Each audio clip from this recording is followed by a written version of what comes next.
If you're interested in hearing history from perspectives rarely told, please consider subscribing. These stories require deep research into primary sources, war diaries, and personal testimonies to bring you the unfiltered human experience of war, from all sides. The following account has been reconstructed from fragmentary records, survivor testimonies, and post-war interviews with officers who stood in opposition to Hitler inside his own Reich. What follows is not myth or legend, but the raw memory of those who risked everything to change the course of history.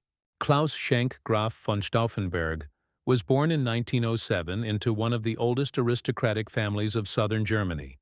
His bloodline stretched back centuries, carrying titles, estates, and traditions that shaped his identity from the very beginning. To many, he was destined for influence. But the path he would walk was not toward comfort or privilege, but into the furnace of 2 world wars.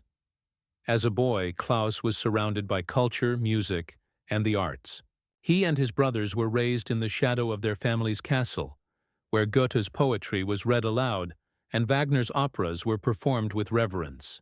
He loved poetry, horseback riding, and dreamed at first of becoming an artist or architect. Yet the trauma of Germany's defeat in 1918, when he was only 11 years old, cut into his imagination. He saw the despair of the post-war years, the hunger, the humiliation, the anger that rippled through every German town and city. The Versailles Treaty, with its harsh terms and crippling reparations, was more than words on a page. It was a wound. For aristocrats like the Stauffenbergs, it was also the loss of pride, of status, of certainty in Germany's future. Claus's boyhood dreams were soon replaced with something else, a sense of duty. By his teenage years, he was determined to become a soldier.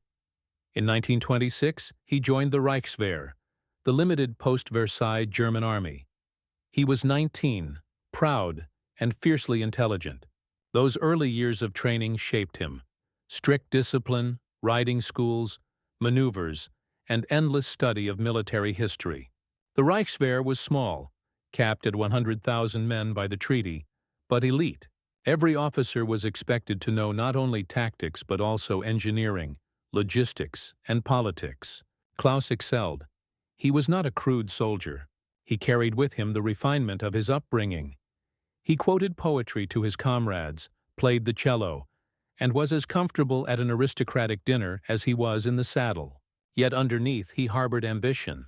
He believed he could help restore Germany's honor. When Hitler came to power in 1933, Stauffenberg, like many officers, felt conflicted. He did not admire Hitler the man. He found him uncultured, vulgar, and obsessed with mass politics. But he could not deny that Hitler revived Germany's military power. The 1930s were years of rapid rearmament. Stauffenberg watched new tanks roll out, new divisions form, new pride swell in the ranks. He was promoted steadily, admired for his intelligence and diligence. By the outbreak of war in 1939, he had risen to the general staff, the beating brain of the Wehrmacht. When the Blitzkrieg rolled into Poland, Stauffenberg saw efficiency and speed that astonished even seasoned soldiers. But he also saw something else: brutality. SS units followed the army, rounding up Jews, executing Polish elites, and spreading terror. In letters to his wife, Nina, he described Poland as a land overwhelmed with hatred. He criticized the cruelty he witnessed, though cautiously, knowing such words were dangerous. Still, he continued to serve. In the early years of the war, success followed success. France collapsed in weeks. By 1941, as the Wehrmacht marched into the Soviet Union, Germany appeared unstoppable. Yet beneath the victories, Stauffenberg's doubts grew. Reports filtered back of mass executions, of villages burned, of Einsatzgruppen murdering tens of thousands behind the front lines. This was not the Germany he had pledged to serve. In late 1942, Stauffenberg was transferred to North Africa to serve with the 10th Panzer Division under General Erwin Rommel, the Desert Fox. Here, under the blazing sun and endless dunes, he found both inspiration and tragedy. Rommel's army fought with skill and daring, outnumbered yet often victorious. Stauffenberg admired Rommel's courage and leadership, though he also saw the limits of Hitler's strategy, stretching German forces thin, refusing to retreat even when outmatched. Then, in April 1943, fate struck. While traveling near Tunis, his convoy was attacked by British fighter-bombers. Explosions tore through the vehicles. Shrapnel ripped into Stauffenberg's body. His driver was killed instantly. Claus was dragged from the wreckage, barely clinging to life. He had lost his right hand, 2 fingers on his left, and his left eye. For weeks, he lay in a military hospital, drifting between agony and fever. Surgeons saved him, but he emerged permanently scarred. Many thought his career was over. An officer without a hand, nearly blind, could not command in battle. But Stauffenberg's spirit was unbroken. In fact, it was sharpened. His wounds became a symbol, a physical reminder of the cost of Hitler's reckless wars. He no longer believed in the Führer's destiny. He now saw Hitler as the destroyer of Germany. When Stauffenberg returned to Germany in 1943, he was not the same man who had left. Once he had balanced his aristocratic sense of duty with cautious loyalty to the regime. Now his duty demanded rebellion. He entered the circle of resistance. General Ludwig Beck, who had resigned years earlier in protest of Hitler's plans, welcomed him. The Abwehr, led by Admiral Wilhelm Canaris and Colonel Hans Oster, whispered of conspiracies.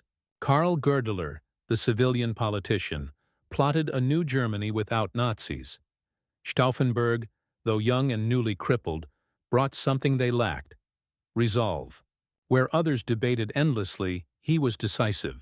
Where others hesitated, he insisted action was needed now. In one meeting, when older generals wavered about the morality of assassination, Stauffenberg reportedly slammed his fist down and declared, "The man who has the courage to risk his life in battle must also have the courage to take a life to save Germany."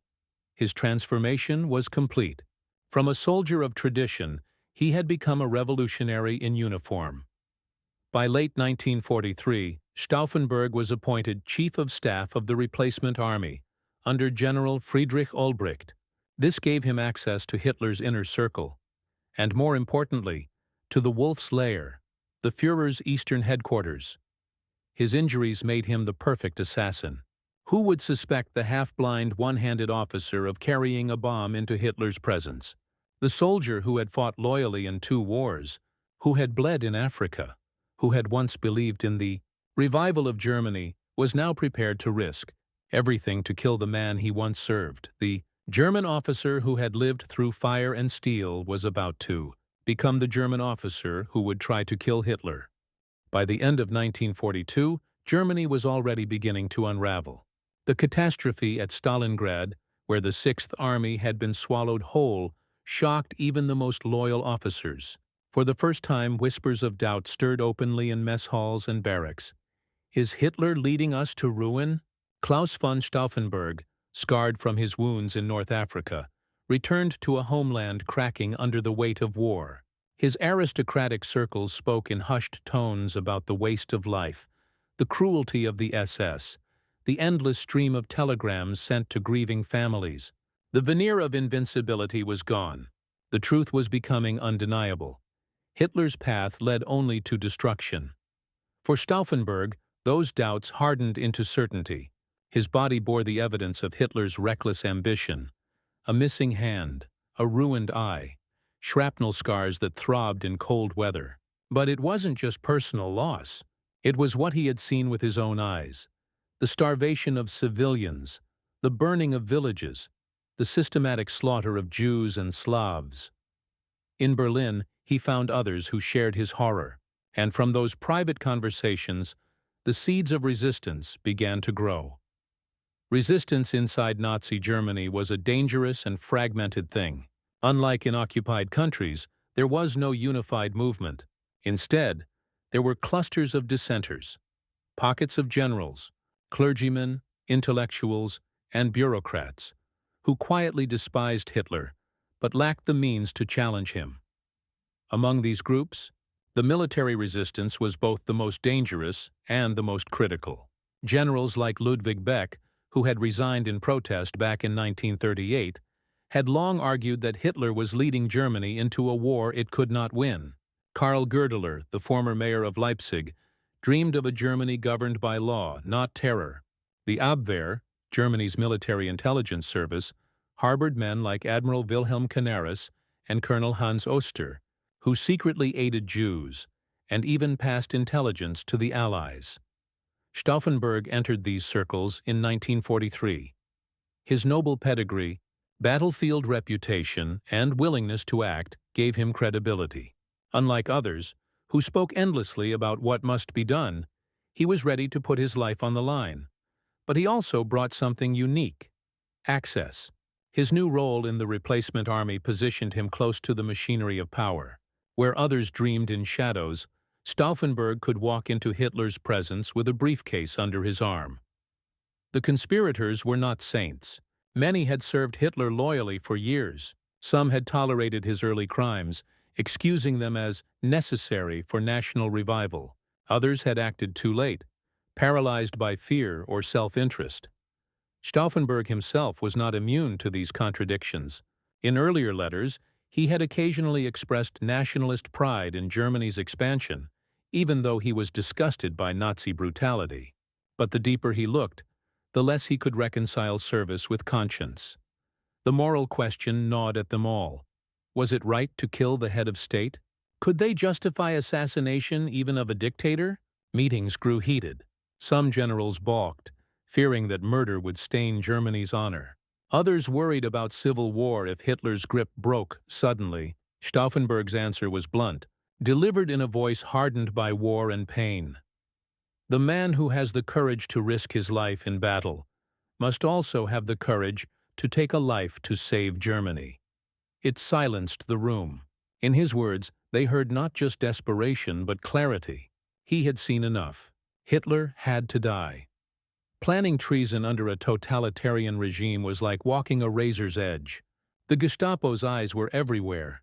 Neighbors informed on neighbors, officers on officers. A careless remark over dinner could bring the knock on the door at midnight. The conspirators knew the risks. They spoke in guarded tones, met in secluded homes, exchanged notes that were burned immediately after reading. Yet fear lingered. Each man carried in his mind the image of what would happen if they failed: arrest, torture, execution, and the destruction of their families. Hitler had perfected the art of collective punishment. Resistance was not just death for oneself, but annihilation for wives, children, friends. Still, they pressed forward. For men like Stauffenberg, the alternative was unthinkable: endless war, endless slaughter, and Germany reduced to ash. A breakthrough came not from an assassination plan, but from a bureaucratic one. Operation Valkyrie had originally been designed as an emergency protocol to protect the Reich if civil unrest or slave uprisings occurred. It gave the replacement army authority to mobilize reserve troops to secure communications, government offices, and weapons depots. Stauffenberg and his allies saw in it a weapon. With modifications, Valkyrie could become the framework for a coup. If Hitler were dead, they could claim the SS had attempted a coup of their own, then use Valkyrie to mobilize the army against them. In the confusion, the conspirators would seize Berlin, neutralize the SS, and establish a provisional government. The brilliance of the plan lay in its legality. Soldiers would believe they were following lawful orders, not committing treason. But it all hinged on one thing: Hitler had to die first. Without his death, no general would dare act. By 1944, the conspirators had tried and failed too many times. Bombs planted on planes had not detonated. Snipers had missed opportunities. Hitler's paranoia kept him well guarded, and chance always seemed to intervene. Others wavered. Some argued for delay. Some suggested waiting for the Allies to advance further. But Stauffenberg had lost patience. He had returned from North Africa with his body broken, but his will forged. Every scar reminded him of Hitler's folly. Every glance at his missing hand reminded him of the men he had seen die for nothing. Every report of executions and massacres reminded him that hesitation meant complicity. And unlike others, he was not afraid to act himself. His injuries, ironically, became his strength. Who would suspect the one-eyed, one-handed officer limping into Hitler's conference hut? Who would think him capable of setting a bomb with only 3 working fingers? He had both access and determination. That combination made him the natural assassin. Stauffenberg's immediate allies grew tight around him. General Friedrich Ulbricht, his superior in the replacement army, provided the authority. General Ludwig Beck agreed to become the head of state once Hitler was gone. Karl Goerdeler, ever the politician, envisioned a civilian government. And Colonel Albrecht Merz von Quirnheim, Stauffenberg's close associate, pledged loyalty to the bitter end. But trust was fragile. Too many men had betrayed secrets in the past. Too many had flinched at the last moment. Stauffenberg often complained that courage was scarcer than bullets. Still, he pressed them forward. He argued that delay was treason in itself. Treason not against Hitler, but against Germany, against humanity. By the summer of 1944, time was running out. The Allies had landed in Normandy. Soviet armies surged west. Germany was crumbling. And yet Hitler clung to power, issuing insane orders, refusing to retreat, condemning entire armies to annihilation. The conspirators knew that if they waited any longer, there would be no Germany left to save. It would be Stauffenberg who carried the bomb. It would be he who walked into the wolf's lair with a briefcase under his arm. The seeds of resistance had grown into resolve. The decision had been made. By the spring of 1944, the conspiracy had moved beyond talk. Stauffenberg and his circle had crossed a threshold few dared approach. They were now actively planning the assassination of Adolf Hitler. It was a mission that seemed impossible. Hitler's security was legendary. He was rarely in the same place twice, his schedule unpredictable, his movements shrouded in secrecy. His headquarters, the Wolfschanze, the Wolf's Lair, was a fortress hidden deep in the forests of East Prussia, ringed by barbed wire, bunkers, minefields, and heavily armed guards. He was also paranoid. Few were admitted to his inner conferences, fewer still allowed near him. Meals were tasted for poison, rooms swept for bugs, guards posted at every entrance. If anyone in history seemed untouchable, it was Hitler. And yet the conspirators believed they could kill him. They had to believe. The weapon would not be a pistol or a sniper's rifle. Those had been attempted before and failed. Hitler's guards, his armored cars, his unpredictable habits made such approaches futile. Instead, Stauffenberg and his allies turned to explosives. British-made plastic explosives had found their way into German hands through the Abwehr. The devices were compact, powerful, and, if placed correctly, could obliterate an entire room. The detonators were pencil-thin fuses activated by crushing a small vial of acid. Once set, they gave the saboteur about 10 minutes before detonation. For a man with only 3 fingers, it was no small task to set them. Yet Stauffenberg practiced again and again, fumbling at first, then mastering the delicate procedure. Each time he armed the device, he was reminded of what it meant. He was preparing to become an assassin. The target was no longer abstract. He would look Hitler in the face, place the bomb within feet of him, and walk away knowing he had set death in motion. The conspirators understood the enormity of their plan. They were not simply trying to remove a tyrant. They were attempting to rewrite history in the middle of a global war. If they succeeded, the Third Reich could fall overnight. With Hitler dead and Operation Valkyrie in motion, they could seize the government, arrest Himmler, Goebbels, Göring, and the SS, and negotiate an armistice with the Allies. Germany might be spared total destruction. Millions of lives might be saved. But if they failed, the thought was unbearable. Failure meant not only their own deaths, but also the strengthening of Hitler's myth. If he survived yet another attempt, his propaganda machine would declare him invincible, chosen by Providence, his grip on Germany absolute. Stauffenberg carried that weight heavily. He confided in few people, not even in his wife Nina, beyond the vaguest outlines. He shielded her from the danger, though in truth he knew that if he failed, she and his children might also pay the price. Still, he pressed forward. His sense of duty, to Germany, to humanity, left no other path. By June 1944, The network of conspirators had grown into a fragile web of officers, politicians, and intellectuals. General Ludwig Beck would become head of state after Hitler's death, a figure of legitimacy for the new regime. Karl Girdler would assume the role of chancellor, guiding civilian government. General Friedrich Olbricht would command the replacement army in Berlin, issuing Valkyrie orders. Colonel Albrecht Merz von Quernheim, a close associate of Stauffenberg, would help coordinate the coup. Beyond them were dozens of officers scattered across Germany, each pledged to seize radio stations, arrest Nazi officials, and secure their districts once Valkyrie was declared.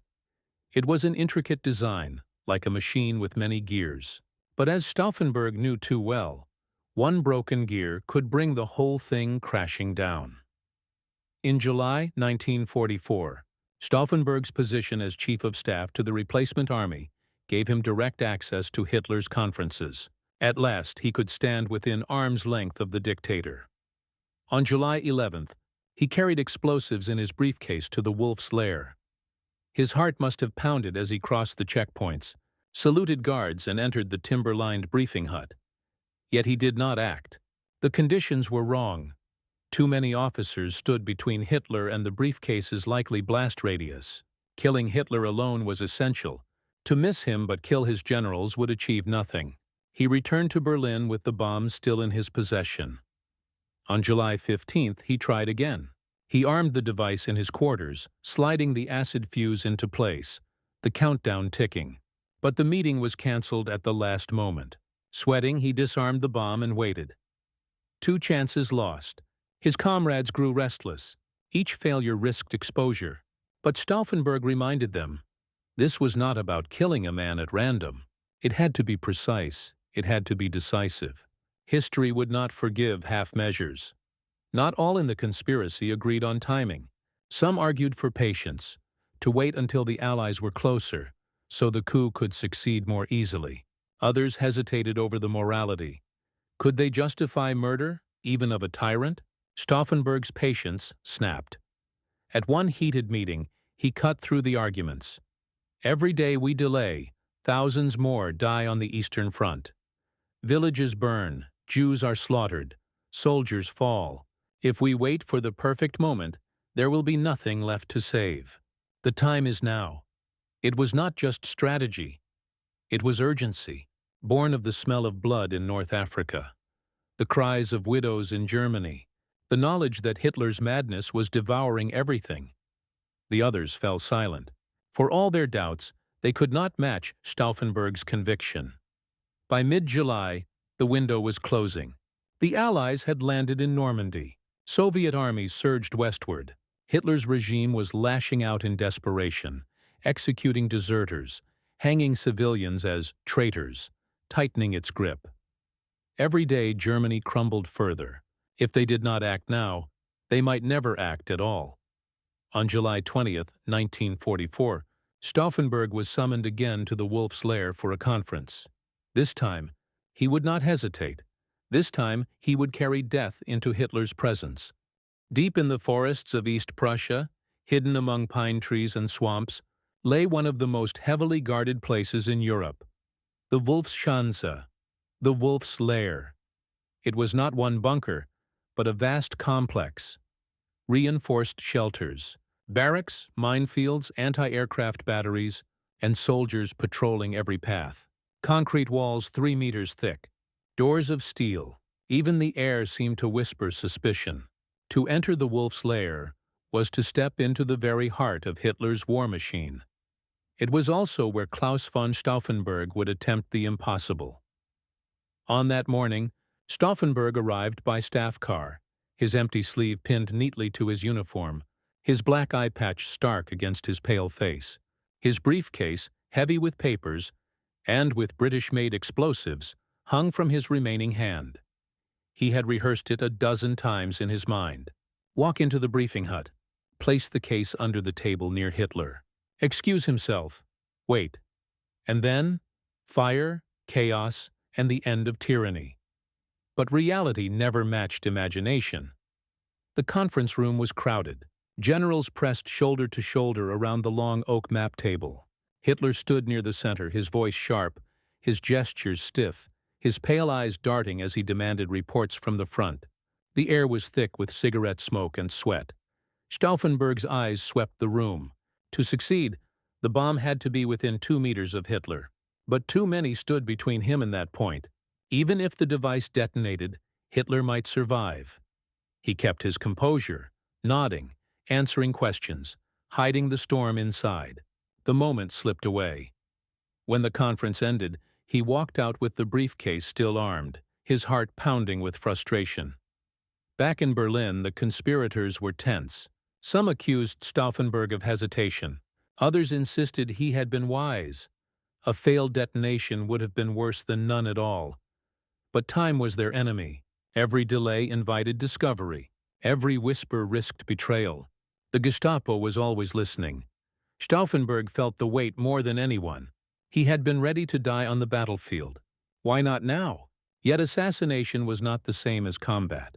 It required calculation, timing, precision. Killing Hitler was not enough. It had to be certain.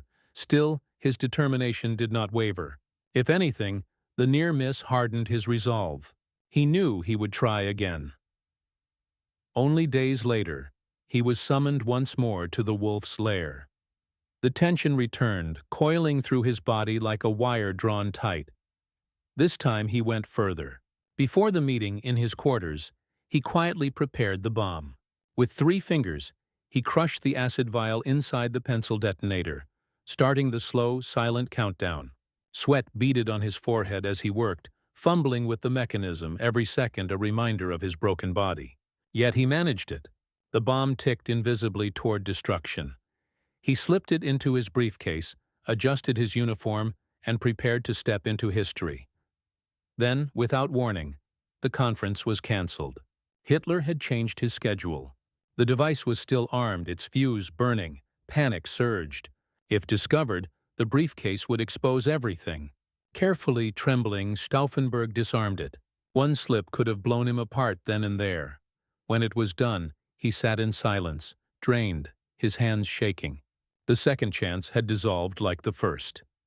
The conspirators were restless now. Some argued that fate was against them.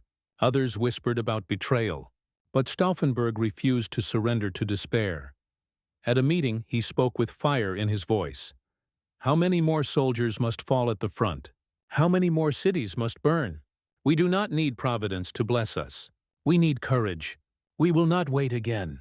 His words cut through their doubts. Even those who wavered were shamed by his resolve. He had lost his hand, his eye, nearly his life. And still he pressed on. They agreed. The next opportunity would be the last. They would act no matter the risk. All the while, Hitler's paranoia grew. He surrounded himself with fewer and fewer men, dismissing reports he disliked, clinging to fantasies of miracle weapons and divisions that no longer existed.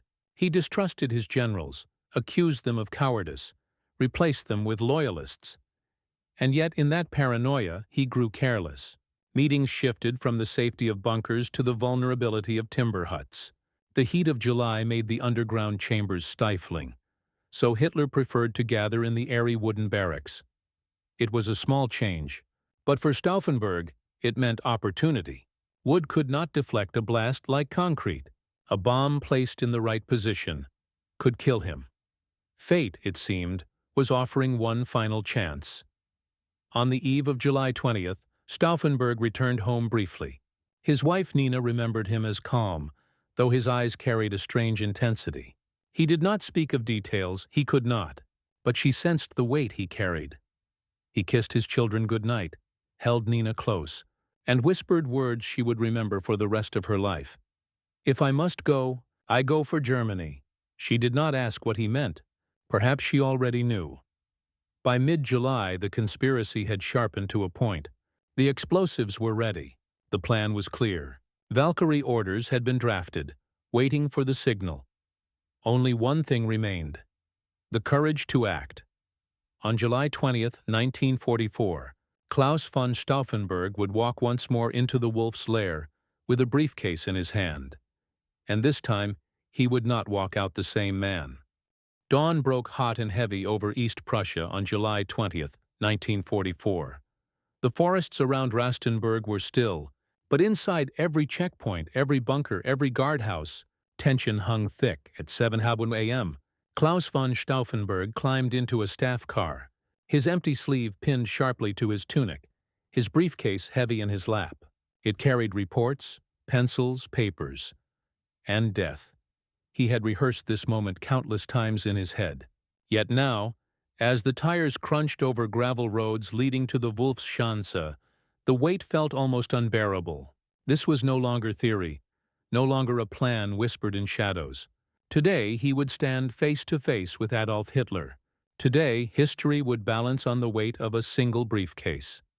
The wolf's lair appeared through the trees like a fortress of nightmares.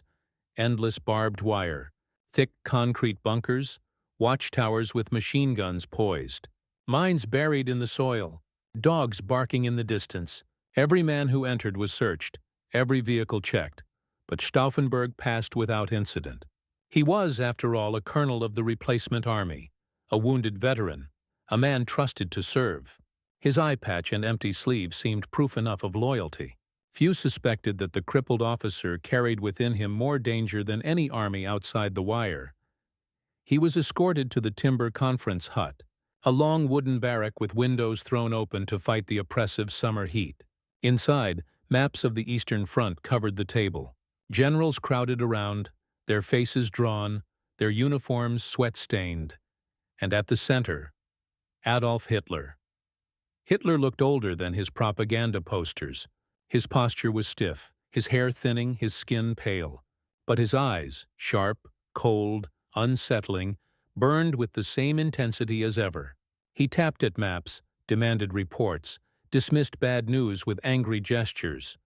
Stauffenberg saluted, his movements crisp despite the storm inside him. The dictator glanced at him briefly, then turned back to the table. The room smelled of sweat, tobacco, and ink. The drone of officers reciting figures filled the air. Outside, cicadas buzzed in the July heat. No one noticed as Stauffenberg slowly shifted his briefcase from his side to beneath the table.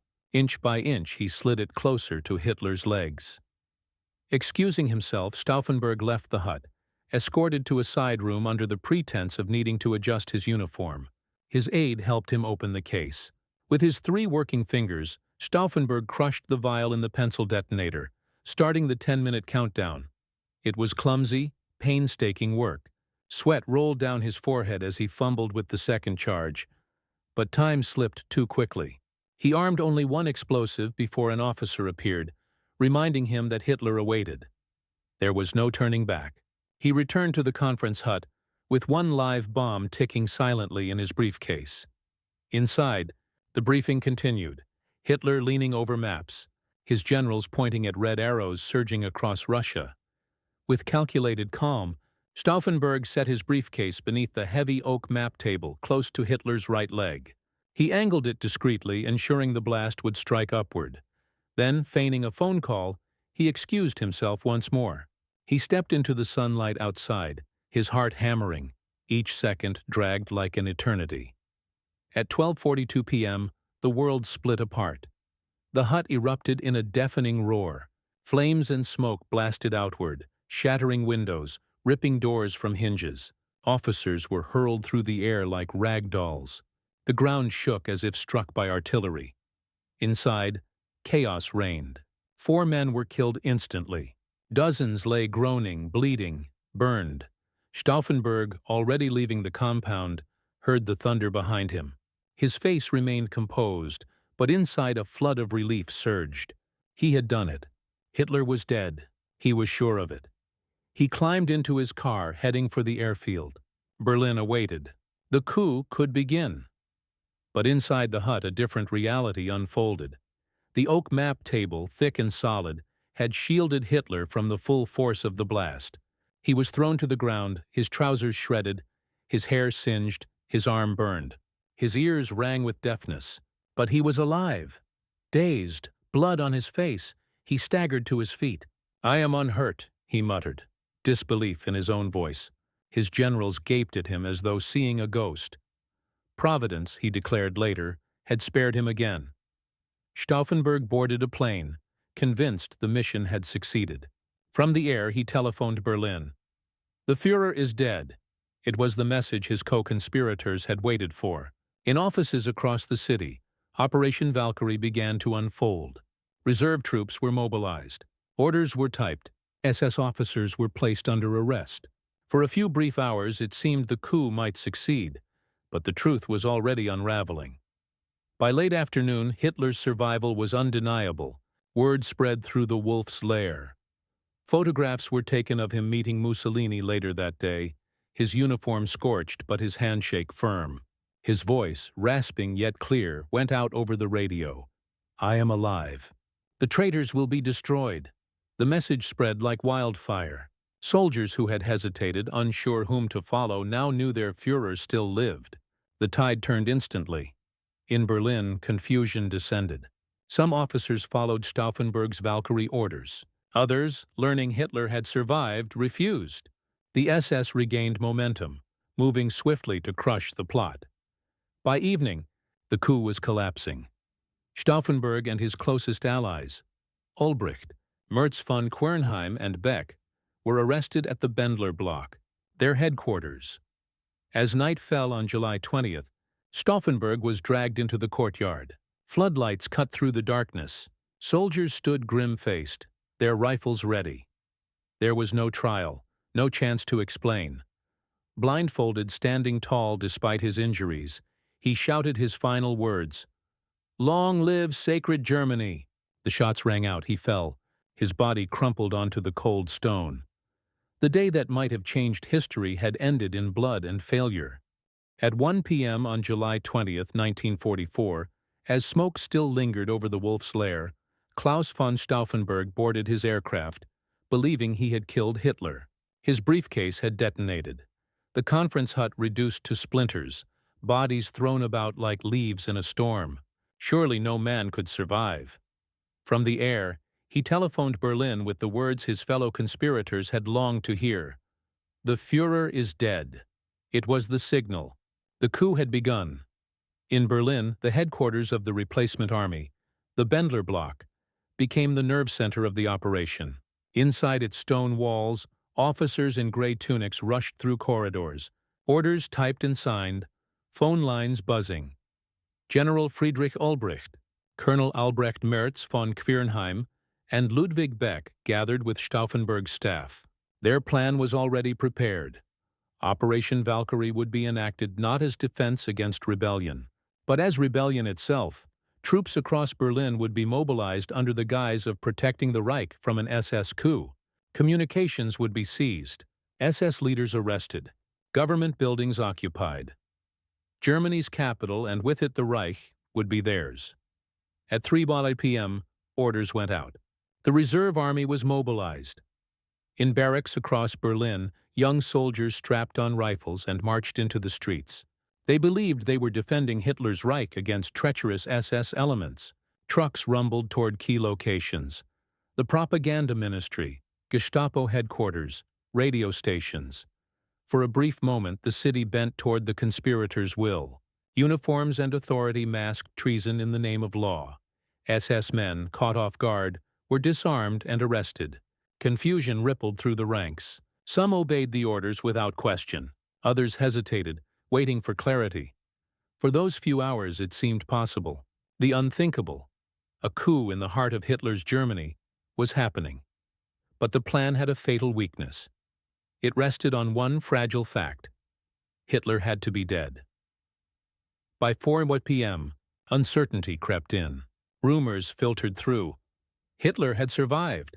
He had spoken to Mussolini. He was alive. At first, the conspirators dismissed it. They clung to Stauffenberg's certainty. How could anyone live through that blast? But then the radio crackled with Hitler's voice. Raspy, shaken, but undeniably his. "I am alive. The traitors will be destroyed. Providence has spared me." The effect was devastating. Soldiers who had been marching with conviction faltered. Officers began to question orders. Arrested SS officers grew bolder, declaring the Führer was alive. Loyalty shifted visibly in the barracks, in the streets, in the Bendlerblock itself. Some commanders, like General Fromm, the head of the replacement army, had been wavering from the start. Fromm had played both sides, waiting to see who would prevail. Now, with Hitler confirmed alive, his decision was clear. He denounced the conspirators. The coup began to unravel. Inside the Bendlerblock, tension cracked. Telephones rang endlessly, each line bringing confusion or betrayal. Orders clashed with counter-orders. Stauffenberg refused to believe Hitler lived. His voice thundered in the room. "I saw the explosion! He cannot have survived. We continue!" But even his conviction could not stop the tide. Generals refused to act further. Troops pulled back. Officers slipped away, their courage evaporating. By 8:01 p.m., the Bendlerblock was surrounded by loyalist forces. The coup, which had burned brightly for only a handful of hours, was collapsing into ruin. General Fromm seized his moment. He stormed into the Bendlerblock, denouncing Stauffenberg, Olbricht, and Merz von Quernheim as traitors. He ordered their arrest on the spot. Stauffenberg did not resist. He knew the game was over. Still, he stood tall, his eye patch and empty sleeve a symbol of the price he had already paid for Germany. General Beck, once chief of staff of the German army, tried to take his own life with a pistol. The attempt failed. He was left bleeding, later finished by loyalists. For the others, there would be no such attempt. They were to face immediate justice. Just before midnight, July 20th, the conspirators were led into the courtyard of the Bendlerblock. Floodlights cast harsh white beams across the stone walls. A firing squad stood ready, rifles gleaming in the light. Stauffenberg, Olbricht, and Merz von Quernheim were tied to posts. Soldiers stood silent, the only sound the wind rustling in the trees beyond the walls. When his blindfold was offered, Stauffenberg refused. He wanted to face death with open eyes. His final words rang out into the night. Es lebe das heilige Deutschland. Long live sacred Germany. The rifles cracked. The echoes faded into the darkness. The coup was over. By dawn, the city was firmly back in Nazi hands. Goebbels's propaganda machine roared to life. Posters declared Hitler's miraculous survival. Radio broadcasts denounced the cowardly traitors. The SS hunted down every man connected to the plot. Hundreds were arrested within days. Courts run by Roland Freisler, the infamous Nazi judge, staged grotesque trials where defendants were humiliated, shouted down, and condemned before they could speak. The Bendlerblock courtyard where Stauffenberg had fallen became a place of infamy, his name spat as that of a traitor. But even then, whispers spread. Whispers that he had died not as a traitor, but as a patriot.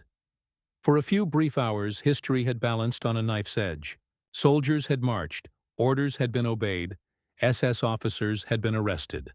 If Hitler had truly died in that hut, the coup might have succeeded. The Reich might have fractured. The war might have ended sooner. But fate, or a heavy oak table, had spared Hitler. And with his survival, the dream of the conspirators was reduced to corpses in a courtyard. The night of July 20th ended with rifle fire in the Bendlerblock courtyard. Stauffenberg and his closest comrades lay dead, their blood dark against the stone. But for Hitler, for Himmler, and for the machinery of the Third Reich, this was only the beginning. The failed coup became the excuse for a purge unlike any Germany had seen since the night of the Long Knives. Now the enemy was not communists or rival Nazis. It was the German army itself. At the Wolf's Lair, Hitler raged with a fury that stunned even his inner circle. His right arm was bandaged from burns, his hearing dulled from the blast, his hair still smelled faintly of smoke.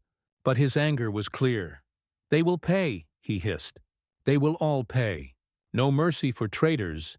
He called the attempt a crime without parallel, declaring it proof that treason lurked everywhere. He ordered Himmler and the Gestapo to root out not only those who had acted, but anyone who had spoken of resistance, anyone who had listened silently to whispers. The word conspiracy became poison, and its taint spread quickly. Within hours, the Gestapo swept through Berlin. Names were dragged from documents, addresses from diaries, rumors from frightened whispers. Officers who had attended conspiratorial meetings were seized from their beds. Politicians who had spoken of peace were arrested in front of their families. Clergymen who had dared preach against tyranny were taken away in black cars, never to return. By the week's end, thousands had been detained. Cells overflowed. Prison corridors echoed with screams. The interrogations were merciless. Men were beaten until their bones cracked, hung from meat hooks until they confessed names. Some broke quickly, babbling every detail. Others resisted, suffering in silence. But the Gestapo was patient. They wanted not only the conspirators, but the very idea of resistance destroyed. Justice, if it could be called that, was delivered in the notorious Volksgerichtshof, the People's Court. Presided over by Roland Freisler, a fanatical Nazi judge, the trials were theater, not law. Defendants were dragged in without belts or ties, their trousers falling down, their faces bruised. They were forced to stand for hours as Freisler screamed insults, called them swine, dogs, worms. When Karl Goerdeler, the former mayor of Leipzig, tried to speak, Freisler shouted him down. When General Ludwig Beck was brought in bleeding from his suicide attempt, Freisler mocked his weakness. The sentences were foregone conclusions. Death. Always death. Executions followed swiftly, carried out at Plötzensee Prison in Berlin. Unlike the military firing squad that had ended Stauffenberg's life, these deaths were designed to humiliate. Prisoners were hanged with thin piano wire, their slow strangulation filmed for Hitler's personal enjoyment. Some were strung up on meat hooks, their bodies left dangling as warnings. Among them were generals who had once commanded armies, aristocrats who had once dined with princes, men of intellect and culture. Now they swung in silence, their names crossed off a list. The purge spread like wildfire. Over 200 were executed in the weeks that followed. Thousands more imprisoned. Wives and children were shamed, estates confiscated, families ruined. The conspiracy was not simply crushed, it was annihilated. One name stood out: Field Marshal Rommel, the famed Desert Fox, beloved by soldiers and admired even by his enemies. Rommel had not been a central conspirator, but he had been approached. He had spoken critically of Hitler, even suggested Germany should seek peace. That was enough. By October 1944, the Gestapo came for him. They offered him a choice: face trial and bring disgrace upon his family, or take poison and be given a hero's funeral. Rommel chose poison. On October 14th, he bid farewell to his wife and son, then rode in an SS car to a quiet lane near his home. There he swallowed cyanide. His death was announced as the result of war wounds. He was buried with full honors, but everyone close to him knew the truth. Rommel had been silenced by the same vengeance that consumed Stauffenberg. Among ordinary Germans, the July 20th plot became a subject of fear. Goebbels's propaganda machine painted the conspirators as cowards who stabbed the nation in the back at its darkest hour. Posters denounced them as traitors worse than enemies at the front. In homes, people spoke cautiously. Some whispered admiration for the bravery of men who had dared strike at Hitler, but they did so only in private for fear of arrest. Others repeated the official line, too terrified to think otherwise. The truth, that men had risked everything to stop a tyrant, was buried beneath layers of lies. The vengeance reached even into the homes of the fallen. Nina von Stauffenberg, Klaus's wife, was arrested while pregnant with their 5th child. She was sent to a concentration camp, her children scattered among foster homes under false names. Miraculously, they survived the war, but they carried forever the mark of being the family of a traitor. For Hitler, the failure of the plot became proof of his invincibility. He told his generals that Providence had spared him, that no mortal hand could strike him down. His authority, shaken after defeats in the field, was reinforced. Yet it was a hollow triumph. The war ground on, Germany collapsing inch by inch under Allied bombs and Soviet advance. The very men who might have negotiated peace were now dead or imprisoned. By surviving July 20th, Hitler had doomed Germany to total destruction. The reckoning was not only the executions, the prisons, The humiliations. It was the war itself, which dragged on for another 10 months. In that time, millions more died. In the rubble of Berlin, in the death camps, in the frozen fields of the Eastern Front. The conspirators had failed, but their attempt revealed something vital. Not all Germans had been blind followers. Not all had obeyed without question. Some had resisted, at the cost of everything. Their reckoning was cruel, swift, and merciless. But in death, they planted a legacy that even the Gestapo could not erase. By the spring of 1945, the world Stauffenberg had known was gone. Berlin lay in ruins, reduced to smoking rubble by Allied bombs. The Eastern Front had collapsed, Soviet armies pouring across the plains. In April, Hitler himself, cornered in his bunker, finally chose death. His empire, built on fear and fire, disintegrated in days. The man who had escaped Stauffenberg's bomb in July 1944 died not as a triumphant Führer, but as a fugitive, cowering underground while his people starved above. The reckoning he had feared had arrived, not from assassins but from the armies of the world. For those who had dared to resist him, it was too late. They were gone. But their memory was not. In the war's immediate aftermath, the July 20th conspirators were remembered mostly as traitors. Many Germans, still shocked by defeat, clung to the propaganda that Stauffenberg and his men had betrayed the nation. Their names were spoken with contempt, their families left to rebuild in silence. For years, their sacrifice remained a shadowy, uncomfortable subject. To some, they had been aristocrats trying to save their own class, not Germany. To others, they had acted too late, after millions had already perished in the camps and on the battlefield. Yet as time passed, perspectives shifted. Survivors of the plot who had escaped execution, men like Fabian von Schlabrendorf, began to tell their stories. Hidden diaries and smuggled letters surfaced. The fragments of conversations in barracks, whispered plans in drawing rooms, coded notes passed between conspirators, all became evidence that resistance had existed inside the heart of Nazi Germany. Nina von Stauffenberg, widowed at 26, spoke later of her husband's conviction. She described a man torn between loyalty to his oath as a soldier and loyalty to his conscience as a human being. In his final days, he chose conscience. In the decades after the war, as Germany reckoned with its crimes, historians and citizens alike began to reevaluate July 20th. Monuments were built, streets renamed. Schools taught children that not all Germans had followed blindly, that within the machinery of terror, some had said no.